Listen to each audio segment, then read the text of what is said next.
Hi guys, welcome back again to my channel. Thank you so much for finding time once again. Karibuni sana. If it is your first time watching me, my name is Ivy, or you can call me V. I'm a business lady who deals with bells and pieces.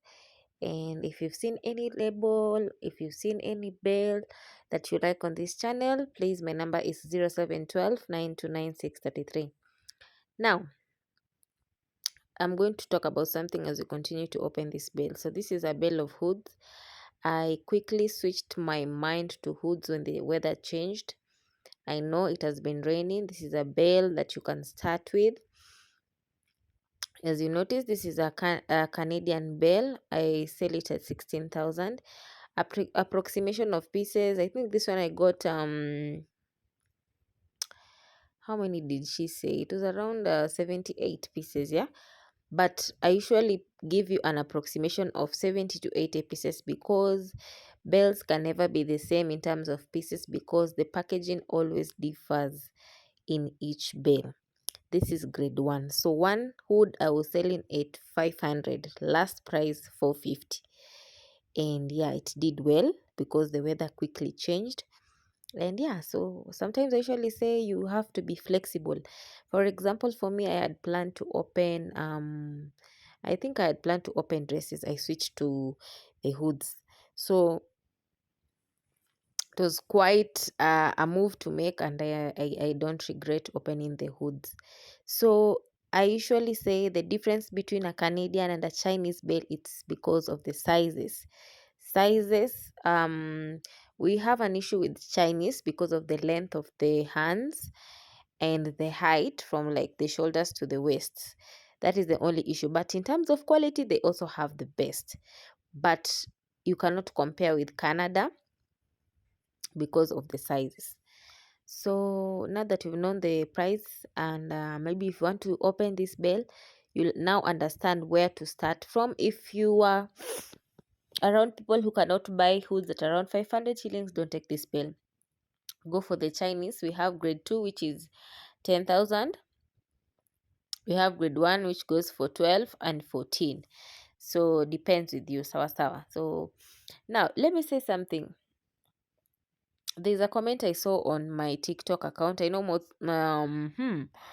most of you watch me from there and also here. So there's somebody who said that I'm a sweet lady, but the things that she got from the bell and all that. So I think I understand.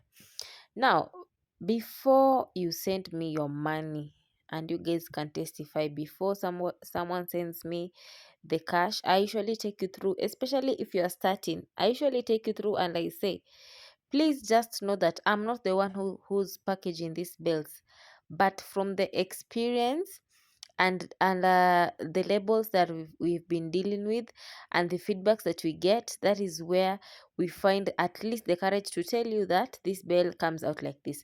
So don't expect 100%. Some of you are you're starting this business and you want 100%. No. And if you're that type of a person, I usually, by the way, I usually don't take your money because I don't want a lot of pressure. Now, you cannot get all things 100%. Even from this bill that I'm opening, there are some that zilikuwa zimeparara and they were in good shape. But what can I do? It is not me who has packaged. I'm also a person who buys the bells from me, and I also sell to clients. So what happens to the pieces, like kama zingine zinatoka zikiwa bagi? What happens to those pieces? So it's you to think quickly of what you're going to do. React fast so that bell moves faster. So I'm not one person who dwells in other people's sorrows. But if you're starting, especially, I have an issue with those who are starting. You come here, you see a certain bell, and you quickly want to open the bell. You don't want to hear any advice. You say that wengine mnasemanga pesa sio shida, but it's not a problem, yes. But remember, this is a business. You are buying a bell so that you can return your capital and get something out of that bell. So please, let us not maybe datify other people's names, because Mtumba, kama umeamua kuingia kwa Mtumba, please just be somebody who's a risk taker. because let me tell you, I can tell you personally, I deal with a particular label, and you see me opening here, and when I send it, it comes a little bit different.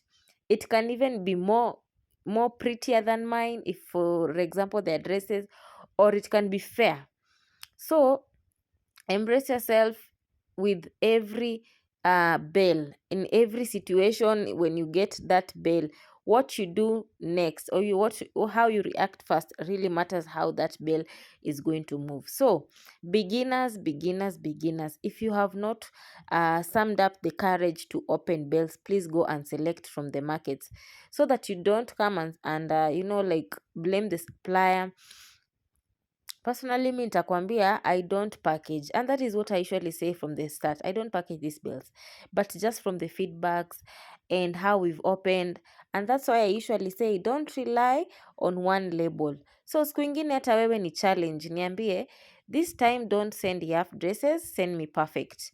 Or for example, this time don't send me Shein label for blazers, send me Jumbo, or send me any other label, so that you familiarize yourself with different labels, so that when one of those labels are not in the market, you can be like you can be flexible to sell to other clients, so that they don't lack, but you try a different label. So please, beginners, take your time. Please take your time.